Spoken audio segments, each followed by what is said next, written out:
bẹ lórí àwọn tó ṣekú pa ọ́. Ìyá olóògbé fi àdá lé ọwọ́ ọmọ rẹ̀ tó dolóògbé tí wọ́n gbé sínú pósí láti gbẹ̀san ikú oró tí wọ́n dá.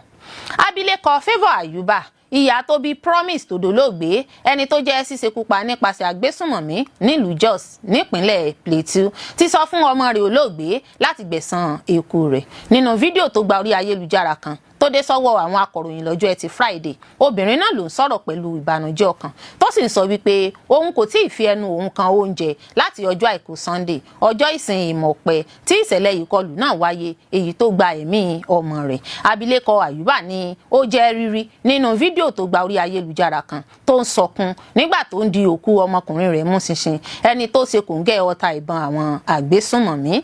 Ìṣẹ̀lẹ̀ ìkọlù wàhálà rògbòdìyàn ìpalára nípínlẹ̀ Plateau ọ̀hún ló wáyé lọ́jọ́ 29 oṣù kẹta, ọjọ́ àìkú Ìmọ̀pẹ lágbègbè Angwan Rukuba níjọba ìbílẹ̀ Àríwá Jos, níbi tí àwọn agbébọn ti ṣèkọlù sáwọn olùgbé ìlú tí wọ́n sì ṣekú pa ó kéré tán àwọn èèyàn 24 tí ọ̀pọ̀ sì tún farapa. Ẹni tó ń sọ̀rọ̀ lédè Haúsá, Abilékọ Ayuba, mú àdá jáde nínú aṣọ funfun tó wé mọ́ èyí tó ti fi pamọ́ sábẹ́ aṣọ rẹ̀. Ó sọ fún ọmọ rẹ̀ tó wà nínú pósí pé tó bá fẹ́ kí òun gbàgbé àfi kó gbẹ̀san ikú rẹ̀ ni o. Ó ní òun lóyún rẹ̀ fún oṣù 9, ó sì mú ọyàn òun. Ó ní ọmọ òun gbàgbọ́ pé yóò gbẹ̀san fún òun. Ó ní kó gbẹ̀san fún òun, dákun ibikíbi tí wọ́n bá wà lépa wọn kó o sì gbẹ̀san ikú rẹ̀. Ìyá ọmọkùnrin tó dolóògbé ló sọ̀rọ̀ jáde bẹ́ẹ̀ tẹ̀dùntẹ̀dùn ọkàn. Nínú fídíò náà ni abilékọ náà ti tọ́ka sí ìtàn Gídíónì inú Bíbélì, ẹni tó lọ sójú ogun tó sì darí padà pẹ̀lú ìṣẹ́gun.